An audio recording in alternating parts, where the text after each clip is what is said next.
Hello everyone, TLSG here, back again with another Marvel Snap video. So I know there's a lot of discussion around the patch and the changes to the game, and there seems to be quite a bit of angst around it. Now I don't agree with all of the changes 100%, but all I'm going to say about the patch and the update itself is that in the past, whenever the developers have come up with a solution that ended up being a hindrance, so off the top of my head, the booster limit for each day. Through feedback with the players, they did go in and tweak it and adjust it to make it feel where it needs to be. So for the pieces of this update that may not be most ideal, I do feel like if we are vocal with the developers that they will make the changes to make it better. And so with that spiel out of the way, we do have a new featured location today. Now featured locations stay in place and are more common for 2 days. So we're going to have plenty of time to play around with this new location. The new location is Isle of Silence. The Isle of Silence has the ability ongoing effects are disabled here. So this means cards like Iron Man, cards like Devil Dino are going to be a lot less impactful and a lot less effective in those lanes. Now, right off the top of my head, there's a couple of ways that you could play it. You could play your ongoing abilities into that lane and then change it on, let's say, turn 4, turn 5, turn 6 to swing and surprise your opponent. Maybe they thought you weren't paying attention and that you dropped an Iron Man into Isle of Silence accidentally. And then when you change it, all of a sudden that ongoing effect is enabled and you can swing that lane pretty easily. But that's not the direction I want to go with this deck. I'm going to lean in to the ongoing effects being disabled with our deck build for today. So this is our deck build. I played a few games with it and it does feel pretty strong. Now I'll run through each of the pieces and why I've included them and a couple of cards that I thought about including instead. So first we're going to go with the ongoing cards, the cards that are going to get the most upside out of being played in the Isle of Silence. So the first one being they recently buffed Ebony Maw. Ebony Maw is a 1-cost, 7-power card, but typically he has the negative ongoing ability of you can't play cards here moving forward. And because you can only play him up to turn 3, this makes it really hard to have a lane capped out and have enough of an advantage to make good use of him. However, if we drop him into Isle of Silence, we'll still be able to play cards in that location and get the upside out of this really cheap high power card. Next up we have Electro. So Electro is a recent pull that we had that serves as a ramp card to give you more max energy. So Electro on reveal +1 max energy, but he has the pretty negative drawback of ongoing. You can only play 1 card a turn. If we play this into Isle of Silence, all of a sudden that negative downside goes away. It's eliminated, but we still get the on reveal upside. So we're going to be able to ramp up and not have the limitation of how many cards we can play. Next up we have Typhoid Mary. So Typhoid Mary has the ability ongoing, your other cards have -1. So typically you have to try and jump through some hoops to play around this ability. But with the Isle of Silence, we'll be able to drop her in that lane and not have to worry about that downside as much. And the last key primary target for our Isle of Silence location is Red Skull. Red Skull is a 5-cost, 14-power card, which is just a huge unit, especially for 5 energy. But he has the negative drawback of ongoing enemy cards at this location have +2 power. However, if played in Isle of Silence, you don't have that negative drawback. Okay, and so then you might be thinking, you know what, I'm just going to run cards that can change that location. So if somebody drops an Ebony Maw there, and then I change that location to, let's say, a flooded area, or I change it with Scarlet Witch, or Rhino, or any of the other cards that can change the location, all of those ongoing abilities are going to come back and negatively impact us. So that's where Arnim Zola comes in. Arnim Zola is going to, on reveal, destroy a random friendly card at whatever location you play him at, and then it adds copies of that card to the other locations. So this is going to allow us to sneak extra power in. So let's say we played Ebony Maw, they changed it with a Scarlet Witch, and then they dropped a few resources, but typically they wouldn't go much over 7 because they would be fairly confident that they had it locked down. But we can come in on turn 6, we can drop an Arnim Zola. That is going to destroy whatever card it picks in that lane, and then it's going to add that card to the other locations. So we're going to be able to add a card into the Ebony Maw lane, and then we're going to be able to add a card into, let's say, a Stormed Juggernaut lane that is a flooded location. And so we're going to be able to sneak power over into that lane if we need to.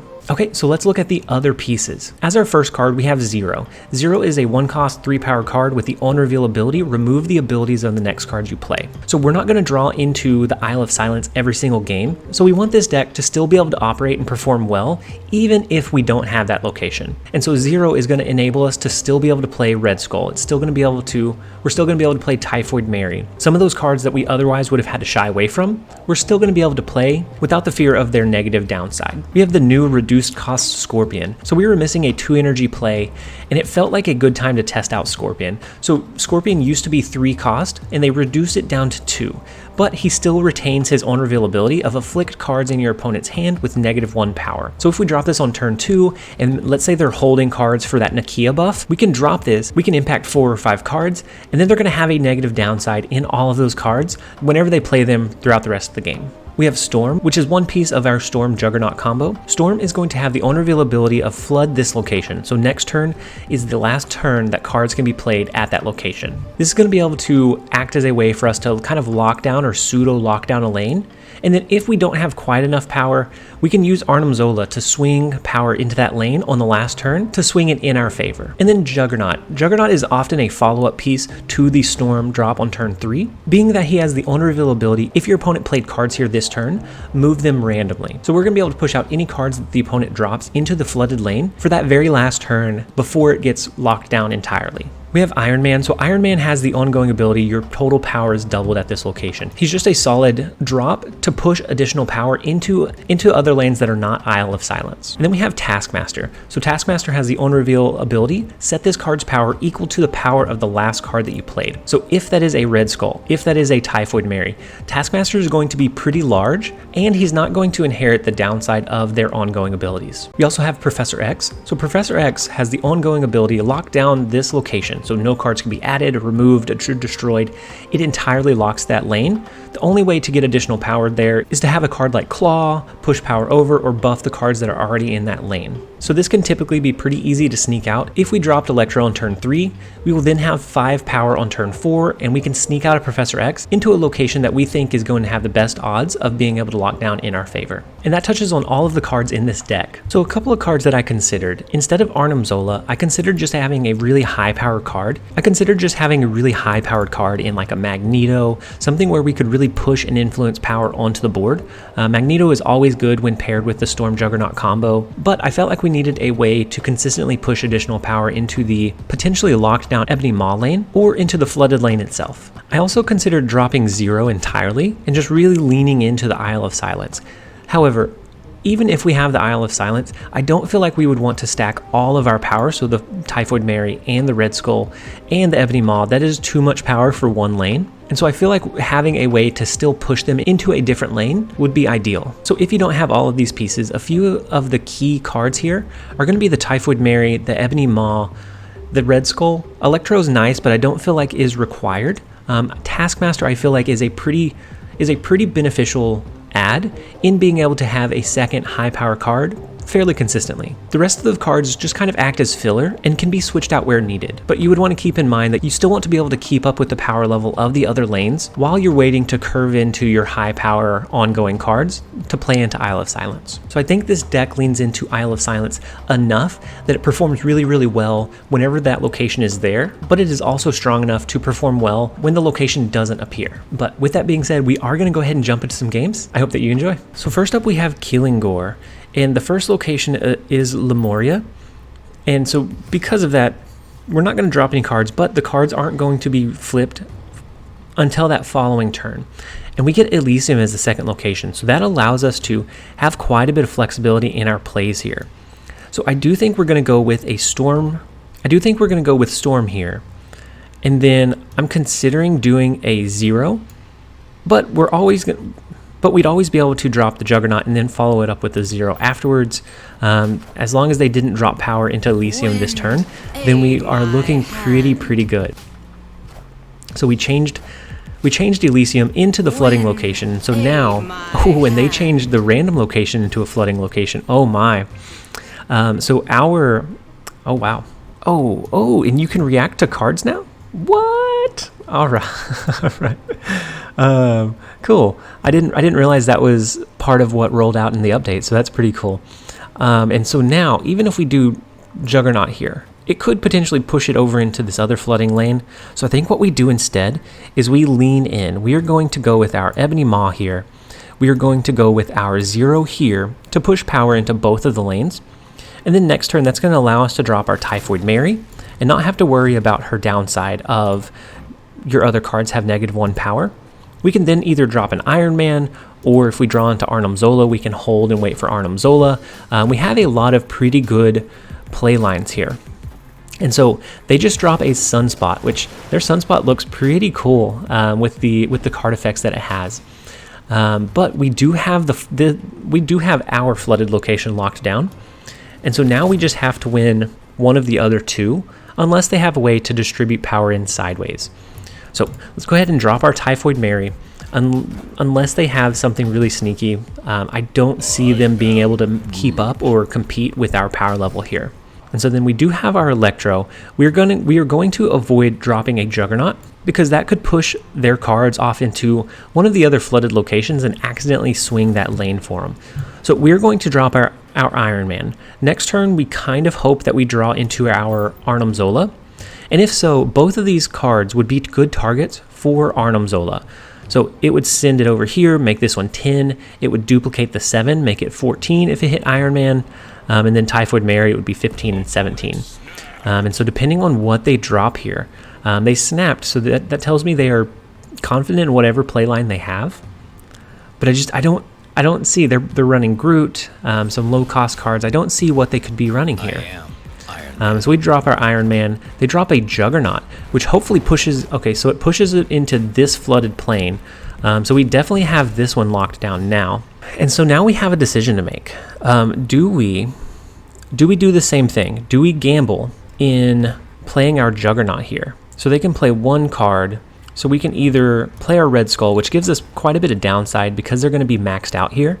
I think we go with the Juggernaut Electro playline. It is a little bit risky, but it avoids their Ant-Man having the ongoing ability of, if they have that lane maxed out, they get an additional +3.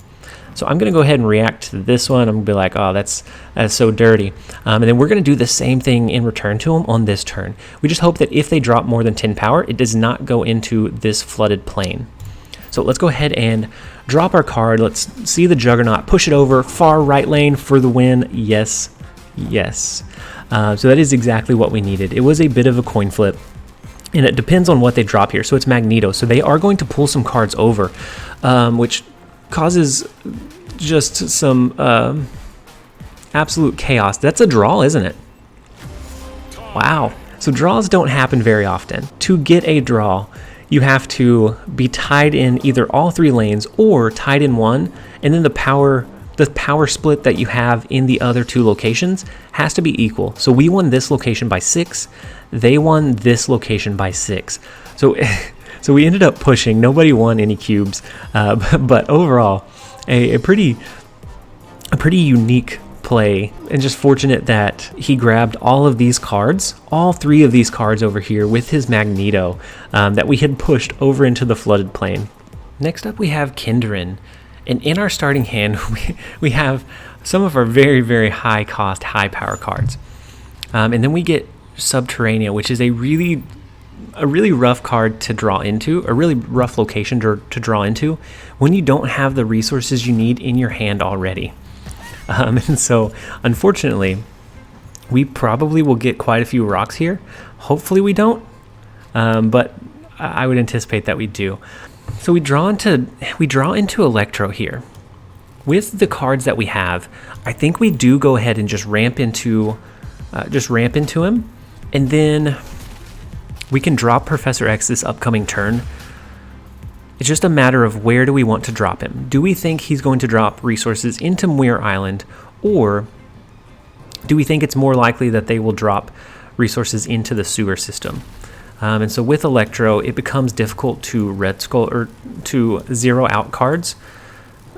So we'll need to find a unique way around that, which I think I have one in this playline, either the Red Skull and the Taskmaster, or something similar. But I would like to lock down a lane this turn. So they have an extra card. Where do we think they're going to play? At 4 power, I think they will be putting resources into Muir Island to compete for that, because you get more upside the longer you have additional cards there. So we're going to lock into Sewer System, and we get the lucky read. So they do drop a rock and Groot into these 2 locations. We are able to lock out and lock down the Sewer System. So that one is guaranteed to be our win for this game. And so now we just have to worry about them potentially having something like a Shang-Chi, because we're going to be able to push out a lot of power over the next 2 turns.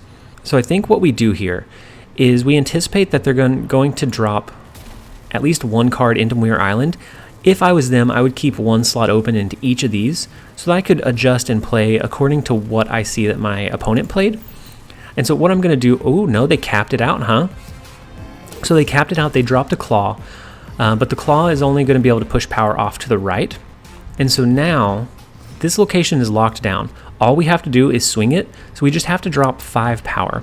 We can do that in either the Taskmaster or the Iron Man, whichever we want, really. I'm going to go ahead and use the Taskmaster just because it's a cool card, it's a cool concept. And then if there were additional turns, I would drop our Iron Man so that we could get additional upside out of like a Typhoid Mary or something similar. So we would snap. We have this win locked down. I don't think there's any way that they can compete with us in just dropping resources into Muir Island. So they do extend the game with magic. So unfortunately, we dropped our Taskmaster. So I guess not unfortunately, we can still drop our Iron Man and still have some really good upside out of this card. I don't know what they get out of extending the game here. Just knowing where we were going to play or if we were able to swing that location, I guess. But they extended the game and then ended up retreating when they realized they were not going to be able to swing this one back in their favor. So next up we have Wonderful Helix. And so I don't know the avatars anymore, so I don't know if Doc Ock is one that's attainable. So we don't know who's real players and who's bots anymore. So we are going to skip the first couple of turns.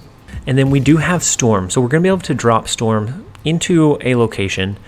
For this particular deck, I think it's going to be most worthwhile to drop it into the big house, because we have a lot of really high power, high cost cards, and not being able to drop those in any location feels pretty bad.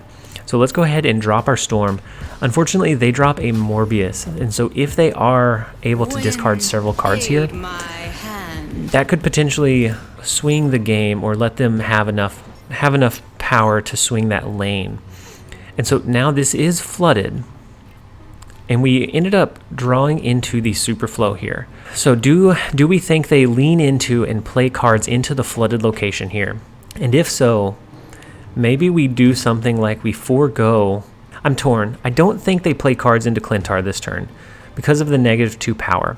I think if they for some reason don't drop their cards into the flooded plane, I think they play them into Superflow to kind of increase the upside, since they're not going to get that extra energy each turn anyways. So we're going to go ahead and go with that read.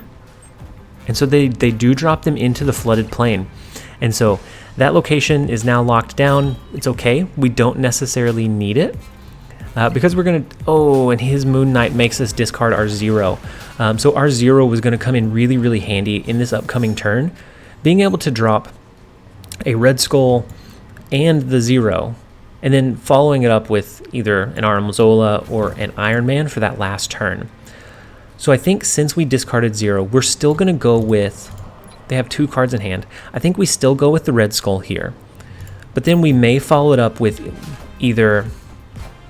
I think we either follow it up with an Arnim Zola to push that Red Skull here, but that would give him the upside of that +2 for each of these 3 cards, and so then it would be out of our win range. So I think what we do is we use Iron Man. We're going to have to win this location, so that's going to give us 28 power. That's going to be pretty hard to compete with in just having 2 cards. So we drop our Iron Man. It makes us a pretty decent power level here. They just drop an Apocalypse. So we are able to win that lane by 8, even with the negative downside of Red Skull.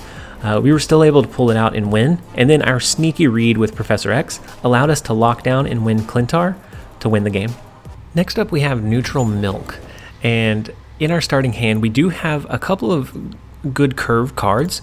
If we can draw into Isle of Silence here, it'll be really, really beneficial. However, we haven't seen Isle of Silence. For it being a featured location, we haven't seen it anywhere near as often as some of the other featured locations that we've seen in the past. So we're going to go ahead and drop Scorpion into Monster Island. I think if we were... they go ahead and drop Scorpion into New York. I think if we were to change a location, it would be New York, just because that causes so much swing come the end of the game. And so now we have our Ebony Maw. We could either push it down to pump out more power. We could drop our Electro into Nidavellir. We could follow it up next turn with our Professor X. We would still only be able to drop one card per turn, so it makes it pretty difficult to kind of win from there. But if we can draw into an Iron Man, then we can do pretty well power-wise into Monster Island. So I think that's the playline we go with. And I think we go with trying to lock down Nidavellir here. With Professor X having been impacted or hit with Scorpion, they would have to at least drop 2 cards to match this power level into Nidavellir. I think we could lock down a pretty sizable advantage. But I do think it's pretty likely that they drop cards here this turn. I think it's more likely that they would avoid Monster Island for now, and that we'd be able to lock it down with Professor X there. However, I am a little concerned that they may be running something like an Onslaught or like a Claw, something to push power out sideways, and that they would drop it into the middle location. So luckily for us, we did end up, they are going with the ongoing power dispersion type deck. So Omega Red here tells me that they are wanting to win this location by at least 10 or by more than 10, or they can move it over and then, they would have it that way. But even if they move it here, they have an Onslaught here, that would give them 8 power and an additional 2 power. So it would give them 10 more power. We still have the lane advantage into Nidavellir, very slightly, but we do have the advantage nonetheless. And so we are able to change location. We are able to change a location with Storm going into the last turn, but I don't know that we necessarily want to. Because if we did there, that locks in the cards that they have, but we don't have any necessarily great follow-ups either. And so we would have to draw into our Iron Man. I'm just going to drop our Red Skull into Monster Island. I'm going to leave New York as it is. That's going to allow us to kind of try to shift him around or play him strategically, so that and with the Claw, we should have changed New York. We absolutely should have changed New York. They're able to push out 5 power. If they now do an Onslaught, that becomes 10 power and then 14, so it becomes 14 power. So I would anticipate an Onslaught here.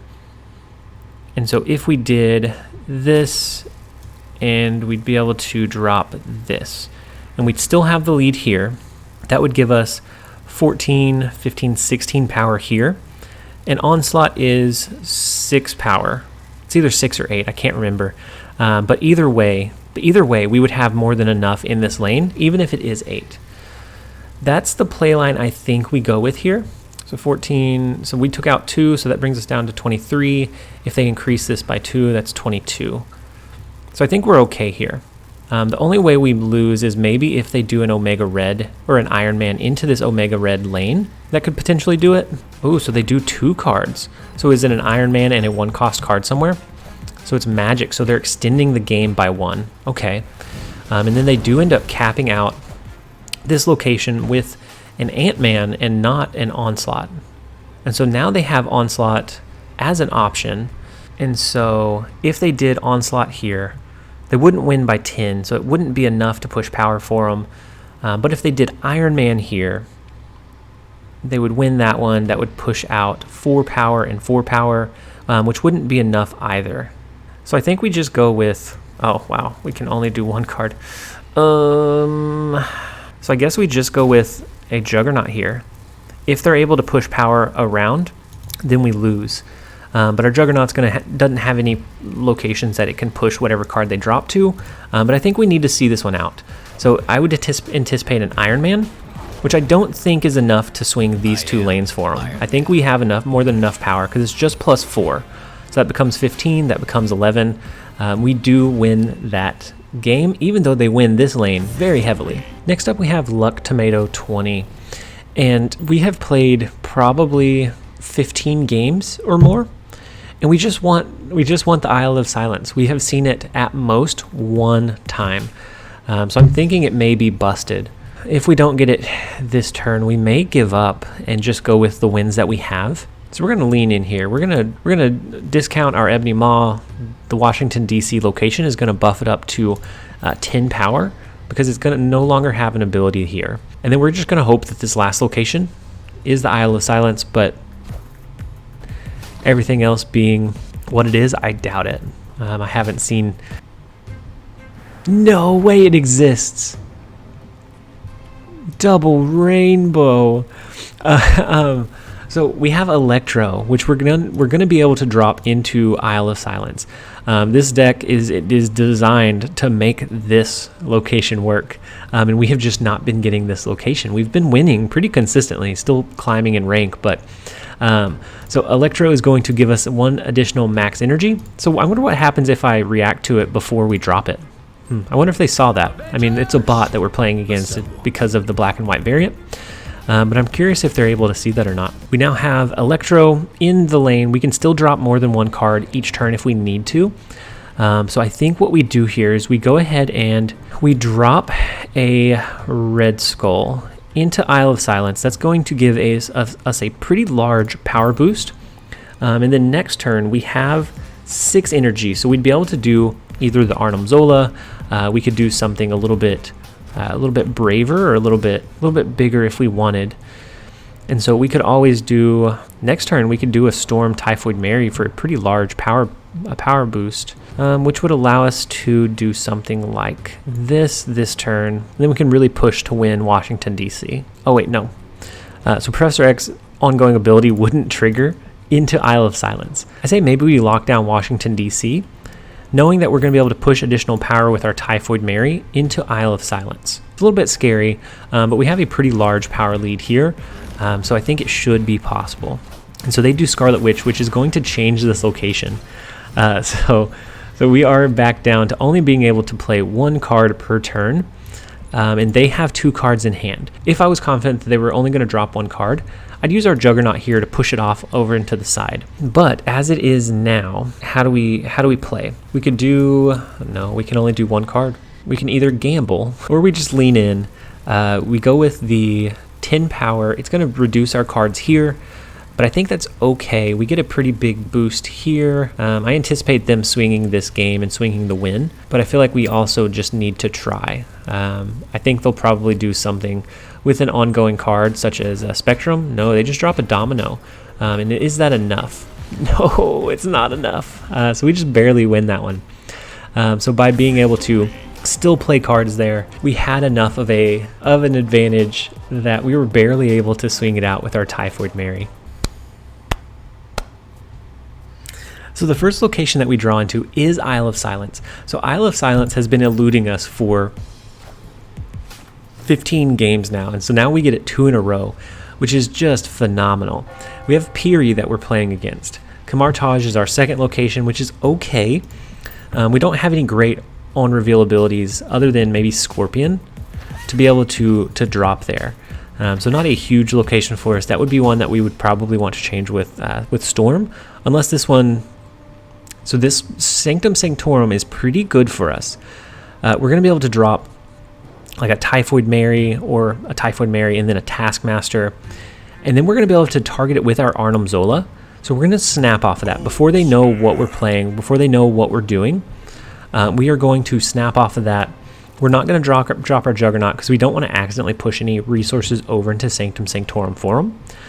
Sanctum Sanctorum Forum.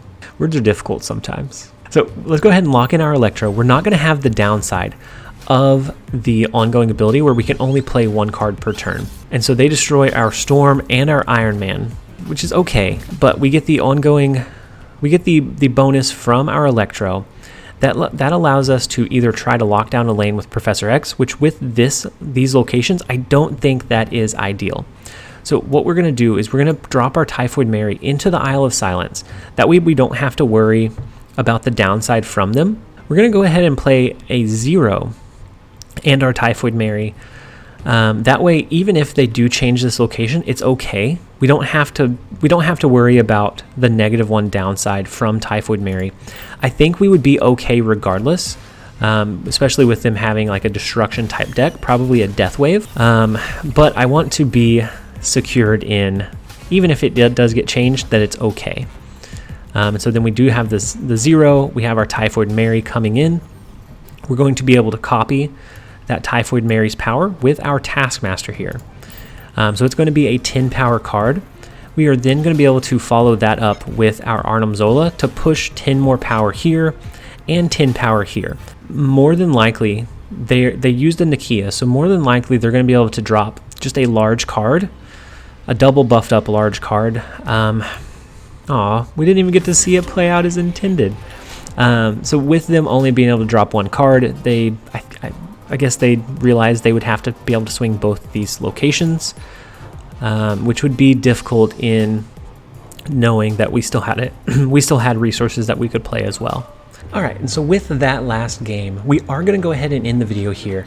We did not see Isle of Silence as much as we would have liked, but I think that actually serves to speak to this deck's power level overall, and not just whenever we have the upside of that location. So I know that there's a lot of uncertainty and angst around the recent updates to the game. I, for one, am just going to lean in. I enjoy the gameplay, I enjoy the cards, I enjoy the mechanics. If it comes down to it and I don't spend money and we go free to play where we're just slowly gaining those rewards over time, then so be it. I think either way, we enjoy the game. That, to me, is what is important at the root of it, is that we are enjoying the game. Not all of the updates are going to be hit and miss. They are working on balancing things. So it is still in beta. They've updated and changed things in the past. I have to believe that they will adjust this as they go based on the feedback that they get from us, the players. And so I hope that you guys enjoyed this video. If you did, please leave a comment down below. Please leave the video a like. It lets me know that you are enjoying the content. But either way, I am going to go ahead and end it here. This has been TLSG. Later, guys.